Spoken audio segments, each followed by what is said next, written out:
Attack anime. Oh yeah, cool. All right, guys, how you doing? Talk to me. Tell me something. So I'm curious. With getting to was there any kind of challenge that came? Don't worry, keep talking. Oh no. Don't worry. Okay, it's all good. We got this. Start over.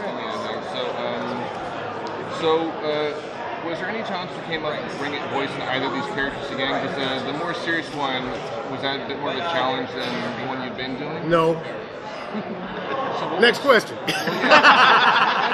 Honestly, it's these are very much different versions of myself. I've been doing Cyborg for almost 17 years, and he's probably the character that's closest to me and who I am. So when I've done a lot of different versions of Cyborg, and it's always just different aspects of myself. It's me, with a couple of shots of espresso. It's me, with a couple of shots of, Lagavulin. It's just me in different moods. So my only other question when it comes to Cyborg is, what are your thoughts on what they're doing with Cyborg and like Young Justice and like on Titan and like Doom Patrol? What do you think of those iterations of Cyborg? I feel like a proud papa, man, honestly, because I don't think that any of that would have happened if the first Teen Titans show hadn't been such a big success. And I feel like if you were a comic book person in the 90s, then in the 80s, then you knew who Cyborg was. But until the OG Teen Titans show, the greater world didn't really come up. Like kids growing up now, they just assume Cyborg has been like a really big part of the DC universe, and I think that has a lot to do with what we did with Cyborg, maybe about 20 years ago, and I feel very proud of the fact that you can't look very far in the DC universe without seeing Cyborg somewhere. In what order did you record your parts for Cyborg? Man, I don't know. Man, we recorded this thing over the course of a year, and so it was like back and forth. We'd do a little of this version of the show. These bits didn't work. This one did. We're always when we're doing the movie, it's very much kind of hit and miss. Let's see what works. If it doesn't, let's change it. It's a very organic way of working when we're doing these movies, rather than like the 11-minute format. So it's always like, let's change it. If it doesn't work, let's do it differently. And so we were always going back and forth. It was always going back and forth. Do the two cyborgs get on each other's nerves? Probably. I get on my nerves in the morning and at night. I get along pretty good during the day, but in the morning when I don't want to wake up and I keep telling myself to get out of bed, it's a problem. When when I'm like I don't need to go to bed, I can, and I know I need. It's a very bedtime routine with me. That's when I'm most upset with myself. That's what this whole entire movie is to me. Just about getting up and going to bed.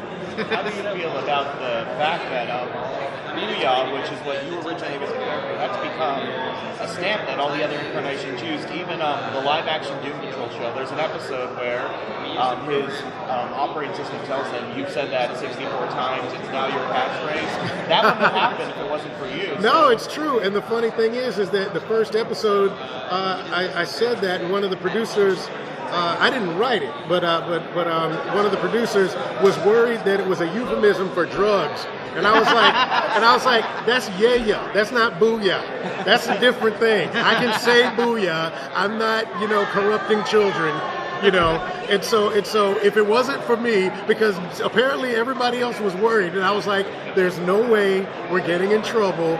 It doesn't mean yeah, it means Booyah. So from the very beginning, it's very exciting to know that the Booyah has traveled across, the multiverse of cyborgs. I think he said it in just about every cyborg has said it, Patient Zero. Yeah, it's crazy. You know what? It's kind of awesome. I love all of the iterations of Cyborg. I just wish we'd see more of him. You know what I mean? Yeah, I agree. Yeah, exactly. I want to see him truly own those, own it and everything, and have some fun with it. But we'll see what happens. What was it like when they made his animated cartoon version of you for Teen Titans Go and getting to see that? Wait, I'm sorry. Say it again. When they met their voice actors on Teen Titans Go, we got to see animated cartoons. Isn't that awesome? Yeah. I just love it. I love that we can literally go anywhere. We can go anywhere and just like break the fourth, fifth, and sixth walls apart. You know what I mean?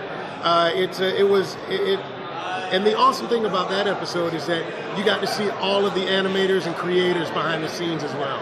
You know, because they really do so much, you know, to get this all done. What year was your first Comic-Con? Tara Strong, ladies and gentlemen. Yep. What year was your first Comic-Con? I think it was 2003 when the first Teen Titans came out.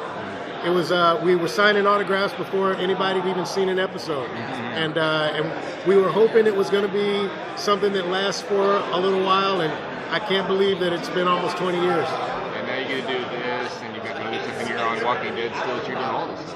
Yeah. I mean, the beauty of the job is that you never know where it's going to take you.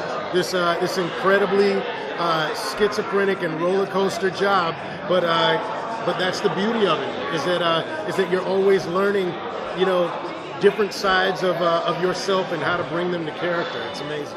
Do you find it funny that Cyborg character, one of those iconic roles, in Young Justice, you seem to always have fun on one side? Yeah. Well, you know, I guess I couldn't do everybody, you know, and the truth is that Calderon and Lightning Jefferson that I play are two of the most complicated and amazing characters I've ever been allowed to play. My mind is blown every time I get a script from Brandon Vietti and Greg Weisman, the executive producers of Young Justice. It blows my mind, the complexity that I'm able to work with on that. Yeah. Thank you, guys. Thank you. Gotta keep moving.